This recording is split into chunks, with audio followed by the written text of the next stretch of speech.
লিখেছেন, ঋণের পরিমাণের চেয়ে অতিরিক্ত গ্রহণ করলে সুদ হিসাবে গণ্য হয়, কিন্তু অতিরিক্ত গ্রহণ না করলে অনেক সময় ঋণদাতাকে ক্ষতিগ্রস্ত হতে হয়। মুদ্রাস্ফীতির কারণে প্রতি বছর টাকার দাম কমছে। 1 লাখ টাকা দিয়ে এখন যা কিনতে পারবো 1 বছর পর তা পারবো না, তাহলে ঋণ দিয়ে সুদমুক্তভাবে ইনসাফ রক্ষার উপায় কি? দেখুন, ঋণ দেওয়া একটা ইবাদত, এটা লাভের জন্য দেওয়া হয় না, এবং এক্ষেত্রে যদি সামান্য ক্ষতি হয় সেই ক্ষতিটা আমরা পুষিয়ে নিতে পারি। অপার্থিব যে উপকারিতা আছে, যে সওয়াব আছে, বিপুল পরিমাণ হাদিসে কোন হাদিসে এটাকে যে পরিমাণ ঋণ দেওয়া হয় অনেক সময় ওই পরিমাণ দান বা কোনো ক্ষেত্রে তার চেয়ে বেশি সওয়াব পাওয়া যায়।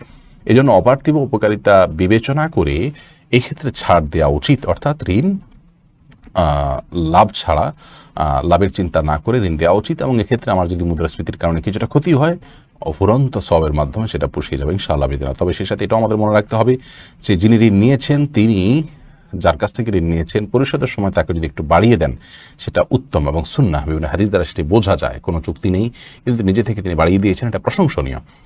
এবং এটি তার করা উচিত যে মুদ্রাস্ফীতি এবং বিভিন্নভাবে ঋণ যিনি দিয়েছেন তিনি কিছুটা ক্ষতিগ্রস্ত হয়েছেন সেটি মাথায় রেখে এবং তার প্রতি তার যে অবদান আছে সেটার স্বীকৃতি স্বরূপ একটু বাড়িয়ে দেওয়া উচিত। তাহলে সেক্ষেত্রে ইনশাআল্লাহ ভারসাম্য চলে আসবে। তবে মুদ্রাস্ফীতির কারণে আপনার ঋণের অর্থ বাড়িয়ে নেওয়া, এটার কোনো অনুমতি পৃথিবীতে কোনো স্কলার এখনো পর্যন্ত গ্রহণযোগ্য কোনো স্কলার দিয়েছেন বলে আমাদের জানা নেই। A to Z Bangla, follow the rules of Islam.